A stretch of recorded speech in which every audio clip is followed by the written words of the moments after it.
ప్రైవేటీకరణ ఆగడానికి ముష్టి డబ్బులు ఇచ్చినట్టుగా ఏదైనా 16,000 కోట్లు ఇచ్చాను అయినా మీరు నిలబడలేకపోతారు. సమస్యది కాదు. విశాఖ స్టీల్ ప్లాంట్కు నష్టం ఎందుకు వస్తుంది? ఇది అనేక సందర్భాల్లో మనం మాట్లాడుకున్నాం.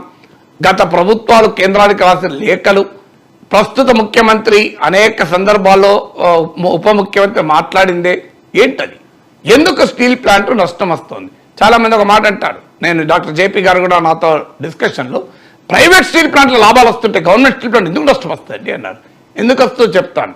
స్టీల్ ప్లాంట్ ప్రొడక్షన్లో కీలకమైంది ఇనుప ఖనిజం ఓర్, అది బేసిక్ రా మెటీరియల్. తర్వాత కోకింగ్, కోల్ ఇవన్నీ ఉంటాయి.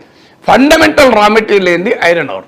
సో ఐరన్ ఓర్ ఖర్చే కదా. ఐరన్ ఓర్ ఎట్లా వస్తుంది? మీరు ఒక చిన్న రెస్టారెంట్ ఉంది, ఆ రెస్టారెంట్ బహిరంగ మార్కెట్లో 40 రూపాయలకు రైస్ కొనడము, రాష్ట్ర ప్రభుత్వం కనుక super fine variety of rice 20 రూపాయలకు ఇచ్చింది అనుకోండి, కాస్ట్ మారదా అండి? Cost of production simple economics కదా. ఇవాళ ప్రైవేట్ స్టీల్ ప్లాంట్లు, అది మిట్టళ్ళు కానీ, టాటాలు కానీ, పోస్కోలు కానీ, ఇలా ప్రైవేట్ స్టీల్ ప్లాంట్లకోమో ప్రభుత్వము ఇనుప ఖనిజ గనులు కేటాయిస్తుంది. కానీ విశాఖ స్టీల్ ప్లాంట్ ప్రభుత్వ రంగ సంస్థ, నేను అనేక సార్లు చెప్పినట్లు కేంద్ర ఉక్కు గనుల శాఖ, ఉక్కు గనులు వేరువేరు కాదు, ఒకే మంత్రి చేతిలో ఉంటుంది. లెఫ్ట్ హ్యాండ్ ఉక్కు, రైట్ హ్యాండ్ గనులు. కానీ ఈ రైట్ హ్యాండ్ ఉన్న గనులు ఈ లెఫ్ట్ హ్యాండ్కు ప్రభుత్వం కేంద్ర మంత్రి ఇవ్వడు, కేంద్ర ప్రభుత్వం ఇవ్వదు, మంత్రి కాదు.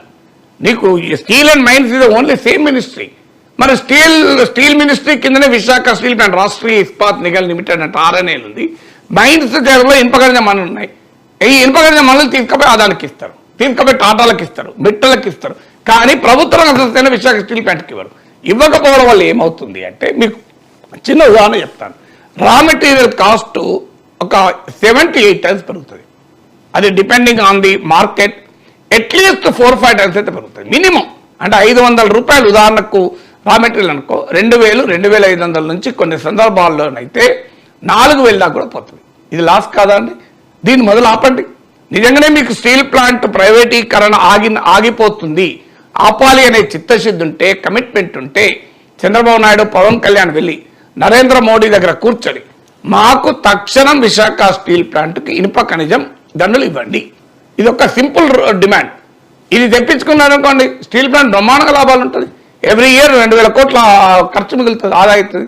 మీరు ఏ సాయం చేయాల్సిన అవసరం లేదు. మీకు దండం, మీ సాయానికి దండం, 5 పైసలు సాయం చేయాల్సిన అవసరం లేదు. ఇది ఒక్క సొంత ఇనుప ఖనిజం, అది కూడా ప్రైవేట్ స్టీల్ ప్లాంట్లకు ఇచ్చినట్లే. మీరు అదనంగా ఏ మేలు చేయాల్సిన అవసరం లేదు. ఒక ప్రైవేట్ కంపెనీలకు ఎలా ఇస్తున్నారో అలాగే విశాఖ స్టీల్ ప్లాంట్కి ఇవ్వండి అంటున్నాం. ప్రైవేట్ కంపెనీలకు ఇస్తారు, విశాఖ స్టీల్కి ఇవ్వరు. ఇది ఒక్కరు